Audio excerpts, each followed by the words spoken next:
What's going on, football fans? Ryan here. This is the DFS 5-pack. It's time to talk week 4. If you guys are like me, and a lot of you are. I cannot believe it's week 4 already. Doesn't it feel like just yesterday? We were super excited for the season to start. We're almost to that 25% mark, which means we're starting to learn a little bit more about these teams. Who's going to have a rough one? You see teams like the Colts being a little bit of a letdown. You see other teams overperforming. But we are starting to get a better idea of who's who, which I like for the world of DFS. Maybe some people like week 1, but we're all going to be a little bit different. All that being said, let's jump into this week's picks and wish everybody best of luck this week. Click that thumbs up button if you can. Subscribe to the network if you're new to it. We are here talking DFS on a daily basis. If you want the full-length videos where we break down every player, it's real easy, guys. Go hop on the website link below. Weekly, monthly, yearly, lifetime memberships, they get all the sports, but we also have an NFL package that's just for the rest of the NFL season.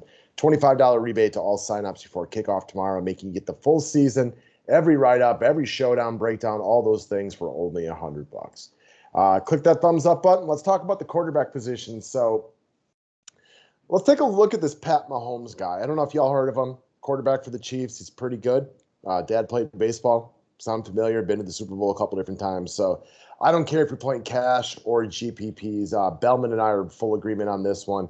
A couple of our sidekicks love him as well. I think there's a lot to like right here. So you got Andy Reid back in Philly for anybody who wants to take something out of that. But I think the most important thing, besides the fact that it's Pat freaking Mahomes, they've lost 2 straight games. There's no time to mess around right now. This is actually kind of a must-win game for Kansas City. They play in a strong division. You got a pretty good Broncos team. You got a 3-0 Raiders team. You got a Chargers team that's surging. So while I don't believe for a second that they're going to finish in last place, going 1-3 is tough. You got a pissed off Pat Mahomes right now. This might be the best week of practice this team has had to put forward in a couple of years.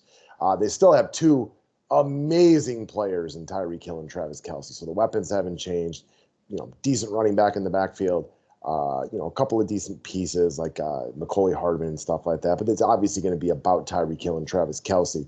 And Pat Mahomes, who might start using his legs a little bit this week. It's a big game for them as far as, you would not have expected a Chiefs team in week 4 to be in last place. So they got to win this one, and I expect a really good performance from the offense.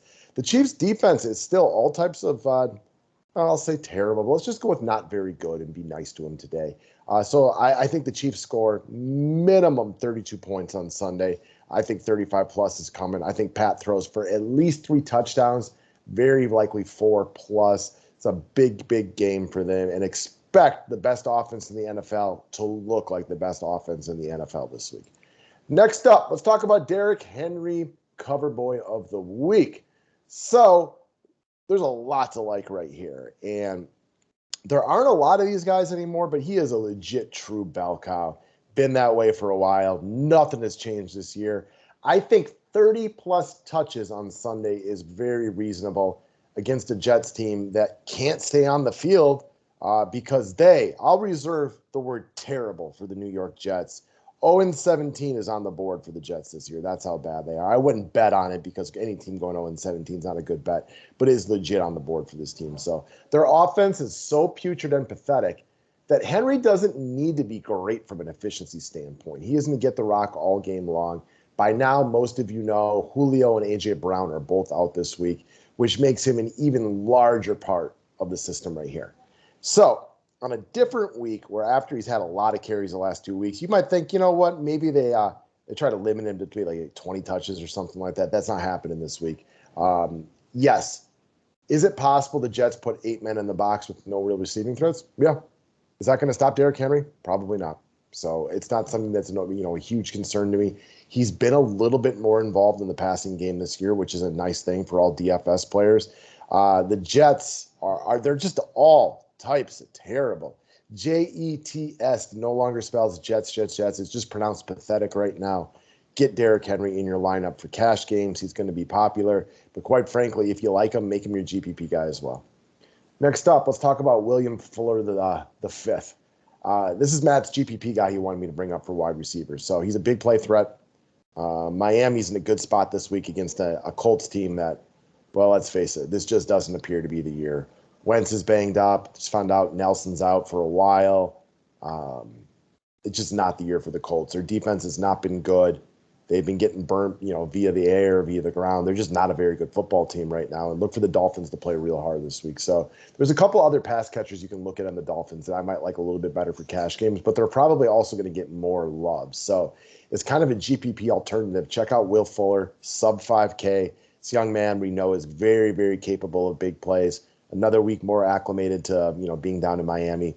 He should get a little less love than the other Miami pass catchers. So I would assume this guy's going to be, sub 10% and everything like that. So if you're looking for a guy for big field tournaments, here he is. And this guy can take it to the house, twice a game. We've seen him do it a lot before. It's probably easier to Deshaun Watson than Jacoby Brissett, but that's, baked into the price right here. Only $4,800. He's very, very cheap for the potential upside. Next up, let's talk about Davante Adams. Yes, I'm hitting up a third expensive guy on this one, but there are a few cheap guys to look at on this slate. Only until I get some better information on a few things, I didn't want to bring them up. So I am going to take some of the low-hanging fruit. But why I want to talk about Davante Adams is a little bit of the back and forth conversation I had with both Bellman and my cash buddy Brad. Kupp or Adams? I was actually leaning Cooper Kupp earlier in the week, but there's a couple of things that have me leaning at Davante Adams. So Cooper Kupp has been amazing this season, right? Nothing short of sensational. Him and Stafford have been, on point all season long. They've been wonderful together. However, the weapons for the Rams are better than what Green Bay has this week. So Marquez Valdes-Scantling is on the IR now. And while Valdes-Scantling is not a, quote unquote difference maker, by taking him away, that is Aaron's probably third favorite target after Aaron Jones, who also missed some practice this week. And what that does is eliminate the big, deep play that Valdes-Scantling might get. Now, that doesn't mean that the defenses are already focused on Adams. He beats them every week anyways. But you no longer have that threat that the Packers get up big early and they lose a drive to one big Valdes-Scantling play. And while that's probably not the most likely scenario what was going to happen, if this was a close matchup for you, which it probably was for a lot of people trying to choose between the two stud wide receivers, it's another notch on the belt for Davante Adams. They're going to have to play longer, more sustained drives. Adams is a PPR beast. Bad week one.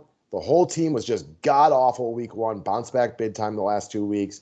You get a Pittsburgh team that is, well, they're not looking great right now. And if TJ Watt plays, which appears to be firmly questionable by the last time I checked, then that might be another, reason to take a look at Cooper Kupp. But as it stands right now, these guys are both good plays.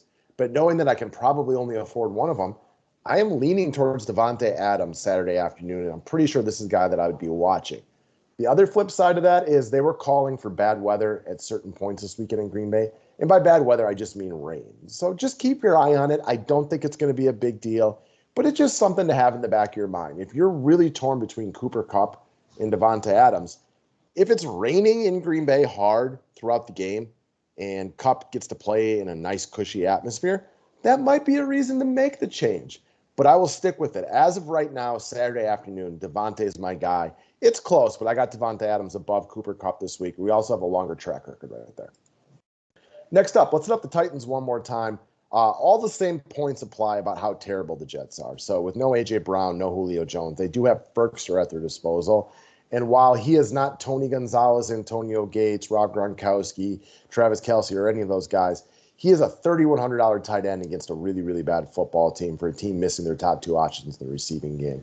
And I just think he's going to be relatively popular this week because he makes a lot of sense. According to one of the bigger websites out there for DFS, he is listed as the third chalkiest tight end right now. However, I think he could be even more popular than that. The reason being, Kelsey's always projected for big love because he's amazing.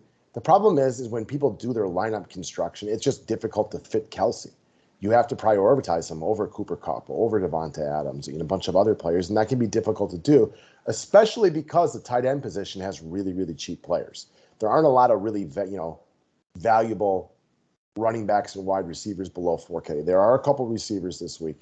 Running backs, obviously, minimum is 4K, so there's nobody underneath there, which is why people oftentimes will go relatively cheap at the tight end position.